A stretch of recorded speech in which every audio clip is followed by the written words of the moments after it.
اس کے بعد یہ سورہ فاطر کی آیت نمبر 23 ہے۔ یہ پہلے بھی ایک مضمون میں بیان کر چکا ہوں۔ بعض لوگ آیات کے ظاہر کو لے کر ہمارے نبی کریم صلی اللہ علیہ وسلم کے بارے میں بدگمانیاں پیدا کرتے ہیں۔ جو لوگ مزارات پر جا کے صاحب مزار سے ہم کلامی کا شرف حاصل کرنا چاہتے ہیں، ان کے دلوں میں بدگمانیاں ڈالتے ہیں۔ یہ میرے کل پرسوں کے درس میں بھی ایک آیت آئی تھی، میں نے ایسی کہا تھا، اب پھر ہے کہ بھئی آپ لوگ قبروں پہ جاتے ہیں، قبر والے نہیں سنتے ہیں، انہیں پکارنے کا کیا فائدہ، ان سے گفتگو کرنے کا کیا فائدہ؟ کیا دلیل ہے جی؟ یہ دلیل ہے جی۔ اللہ تعالیٰ نے ارشاد فرمایا وَمَا يَسْتَوِي الْأَحْيَاءُ وَلَا الْأَمْوَاتُ، برابر نہیں ہیں زندہ اور نہ مردہ۔ إِنَّ اللَّهَ يُسْمِعُ مَن يَشَاءُ، اللہ تعالیٰ سنا سکتا ہے جسے وہ چاہتا ہے۔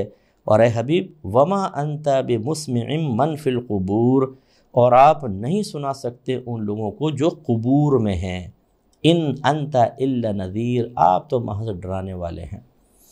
اب کہتے ہیں دیکھیں قبور کا لفظ آیا، بھائی تفسیر اٹھا کے پڑھیں، ان آیات کا مفاہیم ذرا دیکھیں۔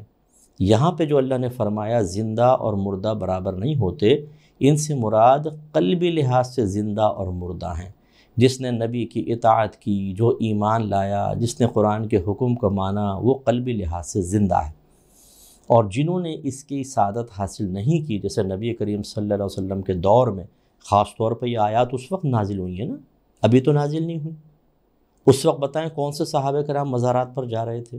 یہ سوال کیوں نہیں کرتے آپ کسی سے؟ تو معلوم یہ ہوا کہ یہ آیات اس زمانے میں نازل ہوئیں، اس زمانے میں کفار منافقین سامنے موجود تھے، اور بہت سارے ایسے تھے جنہیں نبی کریم صلی اللہ علیہ وسلم نے مکی زندگی میں اور بہت ساروں کو مدنی زندگی میں آ کر دعوت اسلام دی ہے، لیکن نہیں مانا انہوں نے، وہ قلبی لحاظ سے مردہ کہلائے۔ اللہ تعالیٰ یہ فرما رہا ہے زندہ اور مردہ برابر نہیں ہو سکتے۔ تفسیر اٹھا کے پڑھیں، ہماری آپ کی بات یہی آپ کو ثبوت نظر آئے گا۔ پھر یہ جو فرمایا کہ بے شک اللہ تعالیٰ سنا سکتا ہے جس کو چاہے، یہاں سنانے سے مراد یہ ہے کہ قبولیت کا سننا۔ ایک ہوتا ہے دیکھیں آپ کوئی بات سنتے ہیں مذاق میں اڑا دیتے ہیں، ایک ہوتا ہے بچوں کو سمجھا رہے ہوتے ہیں، آپ سمجھا رہے ہیں وہ ادھر کو دیکھ رہے ہیں، سن رہے ہیں، یہ اعراض والا سننا ہوا۔ ایک ہوتا ہے کہ چلو بولو، میں نے ماننا ہی نہیں ہے، بولو، اب سن رہے ہیں لیکن مان نہیں رہے، یہ قبول نہ کرنے والا سننا کہلاتا ہے۔ ایک ہوتا ہے آپ کہیں کہ اچھا چلیں مجھے کوئی نصیحت کریں، غور سے سنا، اس پہ عمل کیا، یہ قبولیت کا سننا ہوتا ہے۔ اللہ تعالیٰ یہ ارشاد فرما رہا ہے اپنے حبیب کو کہ اے حبیب کریم، آپ اگر کسی کو تبلیغ دین کرتے ہیں، ہدایت دینا چاہتے ہیں، ضروری نہیں ہے کہ وہ آپ کی ہدایت کو قبول کرے۔ آپ کا کام کیا ہے؟ اس لیے آخری آیت میں فرمایا ان انت الا نذیر، آپ تو محض ڈر سنانے والے ہیں، آپ بس ان کو ڈرائیں، اللہ کا پیغام پہنچائیں۔ آپ یہ نہیں ہے کہ آپ ان کو زبردستی قبولیت والا سننا سنا سکتے ہیں، کیونکہ اللہ نے ان سے بعضوں سے اپنی تائید غیبی کو ہٹا لیا ہے۔ آپ تبلیغ کریں گے، بعض قبول نہیں کریں گے، اور ایسی ہوا نہیں کہ قبول کیا۔ تو یہ اللہ تعالیٰ تسلی دے رہا ہے کہ آپ کا کام یہ نہیں ہے کہ آپ قبولیت کا سننا سنائیں، آپ کو اس کا مکلف نہیں بنایا گیا، آپ ان کو نہیں سنا سکتے، اللہ تعالیٰ سنا سکتے ہیں۔ اللہ چاہے تو ان کو کامل ہدایت دے سکتا ہے، ان کے دلوں کو مائل کر سکتا ہے، لیکن آپ کے لیے یہ کوئی لازم نہیں کیا گیا، لہٰذا آپ خالی ڈرائیں، مانتے ہیں ٹھیک، نہیں مانتے تو ان کے لیے آخرت میں سزا ہے۔ اور یہاں جو یہ فرمایا کہ وما انت بمسمع من فی القبور، اور آپ نہیں سنا سکتے انہیں جو قبور میں ہیں۔ کیا نبی کریم مزارات پہ جا کے گفتگو کر رہے تھے اور پھر آیتیں نازل ہو گئیں کہ جو قبر میں ان سے باتیں کیوں کر رہے ہیں آپ؟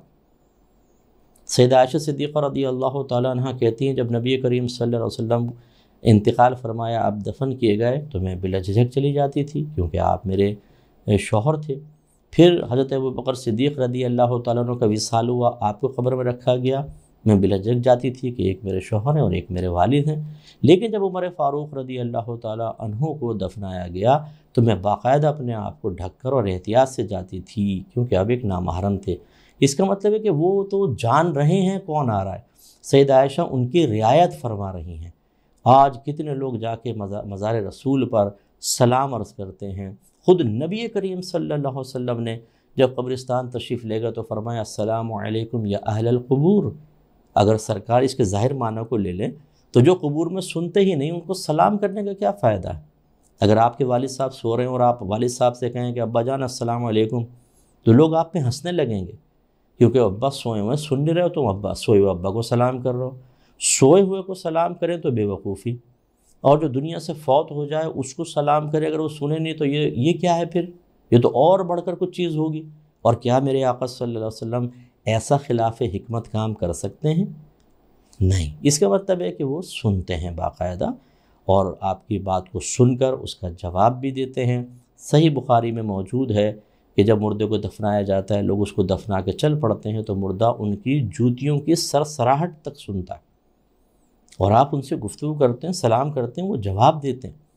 تو اس لیے ان آیات کے ظاہر کو نہ لیں، بلکہ جو اس کے اندر اللہ تبارک و تعالیٰ نے ایک تعویلی مفہوم رکھا ہے اسی سے استدلال کریں، اسی کو درست تصور کریں۔